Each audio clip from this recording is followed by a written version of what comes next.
the guru of Squad Double Zero, the assassin like no other. Yes, I'm the best at what I do. Is here to finally bring you.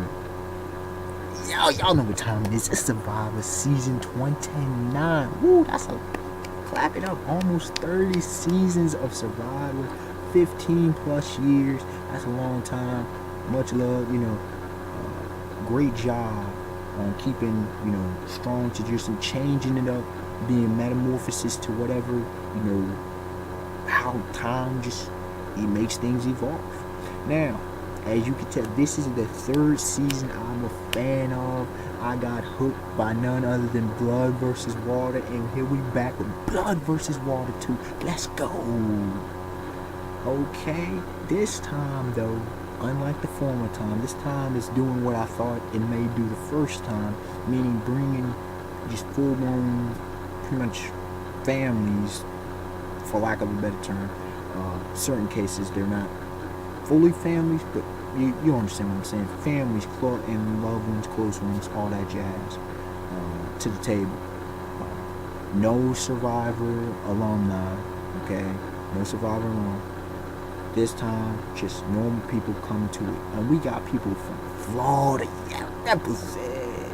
Got Louisiana, Massachusetts, and all walks of life, all over the place. You got some firefighters, okay, father, son. You got husband, wife. All right, father, son. Wes and Keith are firefighters. You got Jeremy. I'm trying to remember. Jeremy, I can't remember his name. The man from Massachusetts, he's a firefighter, and Val, his wife, is a police officer. You got two dudes, I believe. Are they farmers? I'm trying to remember what they are. From Florida, okay? Florida. You got another farmer, Dale, and his daughter, I think, father-daughter. I think was it father daughter or father son? I'm trying to remember. I know you got we got another gay couple this time, but they ain't unlike the other one before. Yo, I feel bad for that one dude quitting. Y'all know what I'm talking about from if you know Survivor. You got another boyfriend girlfriend. He played Michigan State football. She was Miss Michigan 2012, was it 2013, 2014? I don't know. It was between 2012 and 2014. It's been a couple days since I watched the episode. Then let's see. There was the no one missing. Oh yeah, the former Atlanta Braves player John, whatever his last name, aka Wetland, aka John Wetland. Wow. But the former Atlanta Braves controversial pitcher, and his wife. And am I missing anybody? Let's see. Oh, and two twin sisters who played on Amazing Race. I think that's all the 9 teams. Anyways, this is a very, mother-daughter. How could I forget the mother-daughter combination as well? Mom's been divorced 3 times. Hey, daughter's tough. So you got a lot of different types of folk coming in here. A lot of different backgrounds, right? So we start this off, and this time they want to try to screw them over. Day 0, quote unquote day 0. They each were able to spend the night there, sort of, kind of, and get themselves with the Flint. Wes and Keith lost their Flint. Well, they lost a striker, and then that cracker broke. Okay. That's kind of funny, but most of the people were actually surprisingly able to start the fire. The gay couple, the homosexual couple are avid fans of Survivor, which is always great to see. And they're ready to go hardcore. Okay, they're in here to win. They're in to win. You got a lot of in to win. Husband and wife team. Val, she mad. I don't need my husband and whatever. They end up going at it. Oh, I really felt for him. And it was tough. It was a tough battle, but he pulled ahead and he pulled it out. And he was really feeling, because he, take care of her, being a man, doing a husband duty. She like, I don't need. She gets sent. He sends her to Exile Island. That was raw. I'm like, dude, and the fact that they put him together, I'm like, dude, already we starting this game off in a game as and he gets to pick from he has to pick from his own team. He picks Keith because he's like, protect my wife, watch over her, and you know it was out of respect and left with respect, no hard feelings. So they go to Exile Island, which is pretty bare. So the teams, you got the Hana something tribe, Hanuit, and the Coca, I forget. Pretty much blue and orange. Hopefully you remember Kokoyo and Ha something. The orange tribe and the blue tribe. Anyway, so the blue tribe, they're coming along, and they're he won the challenge, and he's Mr. Popular and everything, and they just balling. They just getting along. He's making friends and allies with everybody. Everything's good.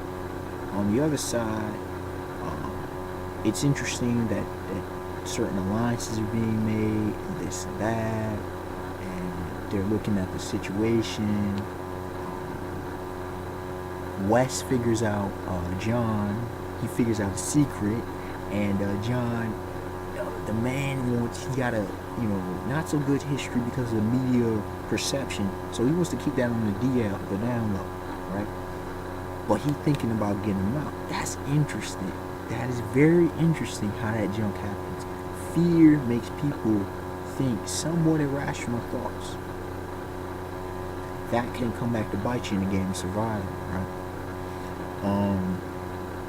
When it comes to pretty much everybody's getting along, except on the blue team, Drew, I think Drew is the two brothers. I forgot about the two brothers. Yeah, the two brothers. I did mention them. From Florida, the two brothers. Drew, he's a model, and John's wife was not digging him too heavy. She thinks he's too cocky. Okay, she thinks he's a bit arrogant because as a young dude, as a young man, thinks he's a little bit cocky. Let's see. Natalia, I'm trying to remember how it went down. I think Nadaya, she's the one, but that comes later on. Pretty much to make a long story short, everybody seemed to be getting along pretty well from both tribes, which is great to see. From Exile Island, you get Val and Keith get brought back into the game for the immunity challenge. Both teams go at it, and this is hardcore. I mean, for the longest time, Orange team was just balling. They got a massive lead at the beginning. Blue team had to switch up from Keith to, I believe, Drew, to finally get the rope thing. And then they climbed, and the peg they were behind. They catch up, and as usual, them puzzles, man, them puzzles are raw, hardcore, okay? And blue team is able to turn the tide, get the W, and send the Orange to pretty much elimination. And Orange is thrown off. They had everything was good vibes, right? Now, when it comes to elimination, there was no complaints, no bad attitudes, nothing had broken so far in the season, right? So at first it seemed, I gotta mention, Sam, let's see, Val, she was getting herself integrated, trying to get herself integrated. People were thinking, but she the easy target. She just came back. Let's see what she can bring to the table. Dale was the Prometheus, the fire bringer, the fire starter. He actually broke, for the sake of lack of vision, he broke his glasses so that he could use them, double the magnification glasses. It took him over 2 hours. At first, an hour and a half, couldn't get it. And like an hour later, finally got fire started, which was beautiful. Before the immunity challenge, okay? So he brought it to the table, and he was obviously a target as an old man, right? So they're looking at it, but they're looking at Nadaya now apparently on Amazing Race. History coming back to hurt you. On Amazing Race, she was a backstabber. She got people before the guy got, right? The guy got. When it comes to who they were looking at from the male side, it was Dale, the old man. They thinking he's gonna be weak, right? the female. So it was a male and female, and you had Mr. Gay dude. You know, he was he was he was not very happy being viewed as one of the girls. He wasn't down with that jazz, dog. He was not down with that jazz by any means. But he was put as a swing vote because both the guys trusted him like him and the females trusted him like him. And he was talking to one daughter and trying to look at where to go, you know, looking at options. And, you know, Nadia would come to him and trying to, you know, talk all that. And she's the main instigator, and she was the main one who talked during the thing. But then they was talking. And coming to the whole, it was mainly, Bree, the daughter, I was surprised. She got a sole vote with her. I was like, what? I got thrown off. So, but mainly it was Dale and Nadia. Nadia got 5. Dale got 3, and the young lady got 1. Nadia was sitting home. So I was straight up ruthless. It's ruthless out here. There ain't no game around here. And then afterwards, you know, she's thinking maybe it was Amazing Race. She don't know. But she kept saying, survival ain't nothing to play with, man. It's different from Amazing Race where you're giving your destination to go, you're giving your basic ingredients, but out here, it's just no man let you just go. There's no guide, you just go. You can play to win. The social aspect of it, and the previews look straight hype.